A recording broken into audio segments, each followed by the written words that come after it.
I'll show you how I built this candy bar cake. First, for the filling, I have American buttercream and I crush some Oreo cookies inside. I usually like to have everything next to me before I start, and I work with very chilled, almost frozen cakes. They're much easier to handle. I put a little bit of buttercream on the base of the board just so that my cake layers can stick to the board, and then I go ahead and start building. I look from the top to make sure that my cake is sitting right in the center of that board, and then I'll start filling it with buttercream. What I'll do is that I'll try to put the same amount of buttercream in each layer of cake. First, I cover the entire surface of the cake with the buttercream. Then I try to kind of level it with the back of the offset spatula.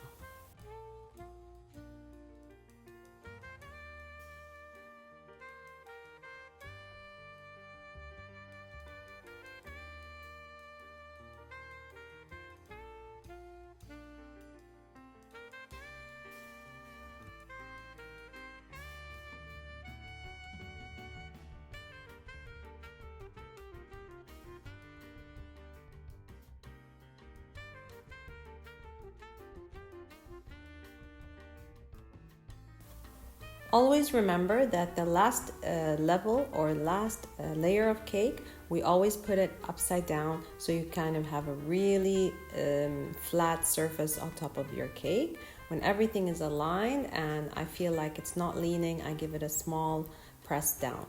I'll also remember that most cakes usually have 2 layers of frosting. The first one is called the crumb coat, which is a very light layer of frosting, kind of like the look of the naked cakes. And what it does is it locks all the crumbs together and it doesn't let any crumbs appear on the final cake layer.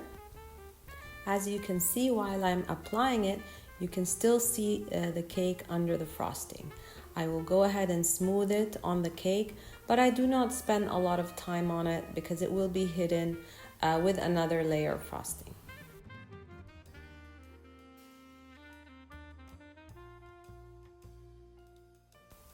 When the crumb coat is done, the cake goes in the fridge until it's completely chilled. It could take like 20 minutes or so, and if you're in a hurry, you can put it in the freezer for 10 minutes. Then, when it's cold to the touch and there are no crumbs in sight, I also clean all my tools before I go ahead and do the final coat of frosting. Now, the second layer of frosting, this is the final one. So it will be colored if you're doing a colored cake, or here in this case, it's just a white cake. But I place a thick layer of the second coat, as you can see. Then I go ahead, I start from the top of the cake. I smooth out the top first because I like to use American buttercream and it kind of crusts. So I will smooth out the top first, make sure it's completely level and smooth. Then I'll start working on the sides of the cake. You can just brush the buttercream up and down. I'm basically filling all the gaps and making sure that it's airtight. Or you can move from side to side. This is the way you hold the offset spatula in that case. After that, I move on to my scraper, just to get all the sides of the cake smooth, perfectly smooth. And as you can see, if there are lots of gaps or holes in my buttercream, I will fill them up and continue scraping until the cake is perfectly smooth.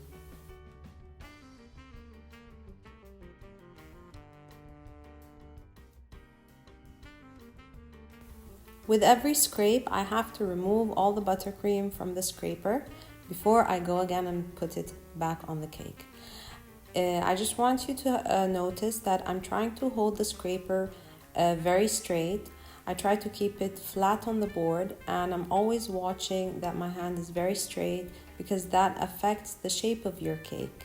If you're holding inwards, your cake will look differently, so you really try to keep your scraper really straight, flat on the board, and go quite slowly to get that smooth finish. I leave the edges of the cake straight and tall so I can chop it off with the offset spatula.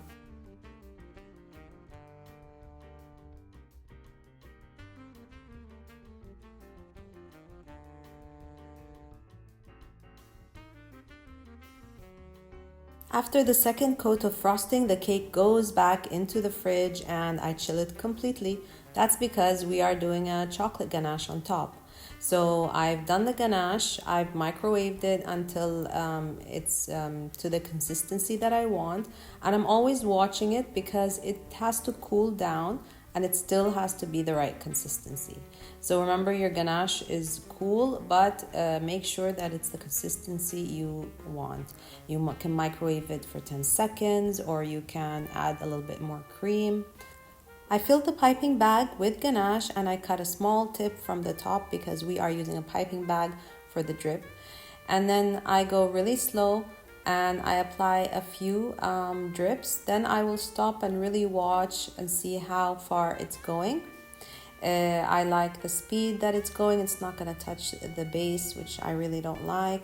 So I'll keep going that way.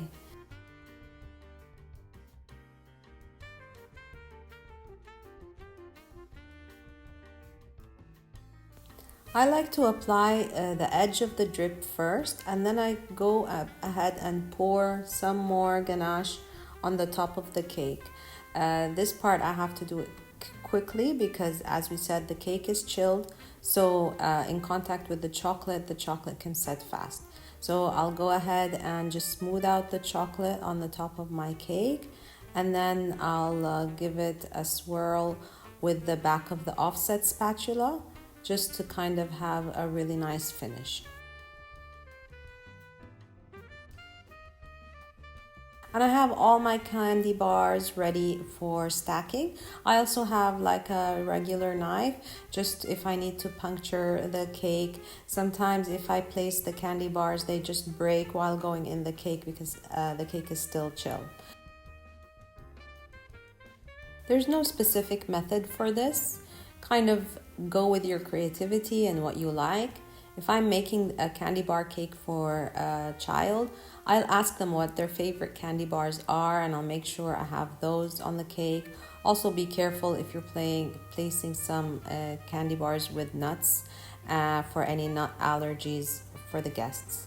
I like to start with the big pieces and I place them at the back, and then I start stacking the smaller ones in front. Alright, so I'm gonna speed this up and let's quickly stack the rest of the candy bars. My final tip is that if you are stacking small candies on top of each other, make sure to put some melted chocolate as glue. And here it is, the final cake. What do you think? I hope the birthday boy will love it.